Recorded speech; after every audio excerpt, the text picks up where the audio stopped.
پیارے پیارے ننھے منھے ساتھیوں، السلام علیکم ورحمۃ اللہ وبرکاتہ۔ پیارے بچوں، آج ہم عقیقہ کے بارے میں سنیں گے۔ اعوذ باللہ من الشیطان الرجیم، بسم اللہ الرحمن الرحیم۔ عقیقہ اس قربانی کو کہا جاتا ہے جو کسی بچے کی پیدائش کے بعد 7ویں دن کی جاتی ہے۔ عقیقہ کرنے والا جس جانور کی قربانی کرنا چاہتا ہے، اس میں کوئی ایسا جسمانی نقص نہیں ہونا چاہیے جو اس کی قربانی میں منع ہو۔ پیدا ہونے والا بچہ اگر لڑکا ہو تو اس کی طرف سے 2 بکروں یا بکریوں، اور اگر لڑکی ہو تو اس کی طرف سے 1 بکرا یا بکری کی قربانی کی جاتی ہے۔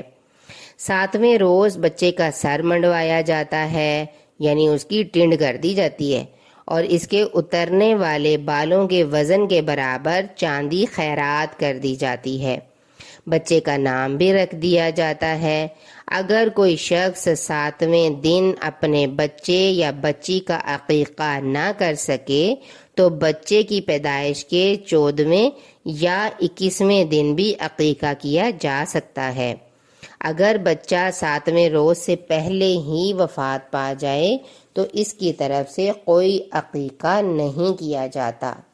اس کے ساتھ ہی میں اجازت چاہوں گی اور آپ سے ریکویسٹ کروں گی کہ آپ اس چینل کو صدقہ جاریہ سمجھ کر دوسروں میں شیئر کریں، لائک کریں، کمنٹ کریں اور سبسکرائب کریں۔